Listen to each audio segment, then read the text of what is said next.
नमस्ते।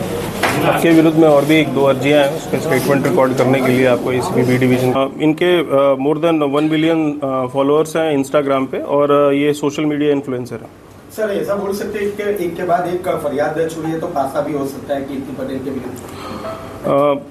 ये हमें इन डेप्थ स्टडी करना पड़ेगा कि पासा प्रपोजल के लिए इनके अगेंस्ट में जो ज़रूरी पुरावा है वो है कि नहीं। अगर इनके अगेंस्ट में ज़रूरी पुरावा हमें मिलते हैं तो ज़रूर हम किसी को हम स्पेशल ट्रीटमेंट हम देने के मूड में नहीं हैं। सर कई लोगों को ब्लैकमेल किया है तो क्या अपील रहेगी आपकी उन फरियादियों को पुलिस के पास आने की?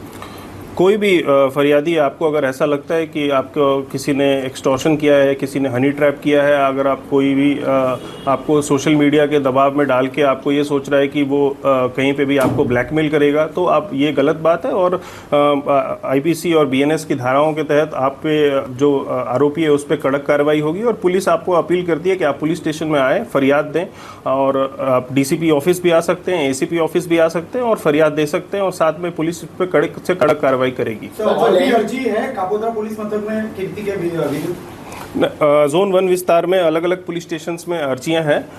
अभी एक्सटॉर्शन की एक अर्जी है और एक लैंड ग्रैबिंग की अर्जी है, तो उस पर भी हम तपास कर रहे हैं। सर जो लैंड ग्रैबिंग की अर्जी है तो किसका उसने जमीन या मकान बचाने की कोशिश की, किस तरह की अर्जी है वो अर्जी ऐसी है कि इसमें एक ओल्ड एज कपल है, उनमें उनका ज़मीन को मतलब उनका जो मकान है उनको हड़पने की मतलब साजिश की है, ऐसा करके हमारे पास एक फरियाद आया।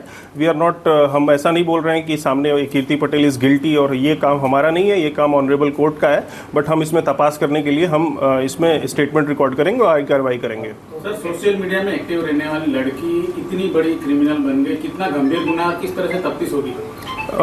देखिए, अगर कोई भी जब तक ऑनरेबल कोर्ट इसमें डिसीजन नहीं लेती है, we can not blame someone की गिल्टी और इनोसेंट। ये काम पुलिस का नहीं है, हमारा काम पुरावा इकट्ठा करके ऑनरेबल कोर्ट के पास रजू करना है। तो हम किसी को लेबल नहीं कर रहे हैं कि ही इज़ गिल्टी और शी इज़ गिल्टी और इनोसेंट। हम अपना काम कर रहे हैं और लेट द कोर्ट डिसाइड की तारीख 2/6/2024 को कापोद्रा पुलिस स्टेशन के विस्तार में एक FIR दर्ज हुआ, जिसका under section 386, 389, 504, 5062, 328, 507, 120B of IPC, 66E and 67 of IT act के तहत एक FIR दर्ज हुआ। इसमें टोटल 5 से ज़्यादा आरोपी थे। इसमें एक आरोपी कीर्तिबेन डॉटर ऑफ रणछोड़ भाई अडालजा, रेजिडेंट इनका पर्वत पाटिया सूरत है। ये एब्सकॉन्डर थी पिछले 10 महीने से और सेक्शन 70 ऑफ CRPC के तहत एक वारंट ऑफ अरेस्ट इशू किया गया था ऑनरेबल कोर्ट के द्वारा। ऑनरेबल कोर्ट के डिसीजन को ध्यान में रखते हुए हमने यहाँ पे एक टीम बनाई, जिसमें LCB की टीम, कापोद्रा पुलिस स्टेशन की टीम, साथ ही साथ हमें ये टेक्निकल और ह्यूमन इंटेलिजेंस से पता चला कि ये इनका लोकेशन जो है ये प्रेजेंटली अहमदाबाद के सरखेज विस्तार में आ रहा है। तो सरखेज पुलिस स्टेशन के जो लोकल स्टाफ हैं और जोन 7 अहमदाबाद शिवम वर्मा, उनका सपोर्ट लेके हमने काफ़ी वर्कआउट करने के बाद इनको सरखेज पुलिस स्टेशन के विस्तार से अहमदाबाद से इनको पकड़ा है। और अभी हम इनको ऑनरेबल कोर्ट के पास लेके जाएंगे और अपने जो हमारे जो पुरावा है वो सारे रजू करेंगे और फिर ऑनरेबल कोर्ट डिसाइड करेगी कि आगे की कार्रवाई क्या होगी। साथ ही साथ मैं ये भी बताना चाहूँगा कि कीर्तिबेन के अगेंस्ट में और भी काफ़ी सारी फरियादें और कंप्लेंट्स हैं। उनमें हमारे पास लैंड ग्रैबिंग और एक्सटॉर्शन की फरियादें भी हैं और उनमें भी उनका स्टेटमेंट हम रिकॉर्ड करेंगे और आगे कार्रवाई हम करेंगे। सर अभी जो गुनाह है वो क्या है, अभी किस गुनाह में धरपकड़ हुई है? अभी फ़िलहाल जो गुनाह है वो हनी ट्रैप और एक्सटॉर्शन का गुनाह है और इसमें टोटल 5 आरोपी हैं और एक अननोन भी है। किस तरह से इनको फंसाया गया था, किस तरह से ब्लैकमेल किया गया था? इनको ब्लैकमेल फ़ोन के थ्रू और इंस्टाग्राम अकाउंट के थ्रू किया गया था और आगे की डिटेल्स जो है हम कोर्ट के साथ शेयर करेंगे। कितने की खंडी मांगी थी उसने? टोटल जो खंडी मांगी थी इसका रकम अभी हम डिस्क्लोज नहीं कर रहे हैं, हम आपको पूरा डिटेल शेयर करेंगे। सर ये 10 महीने के गायब में कीर्ति पटेल कहाँ गई?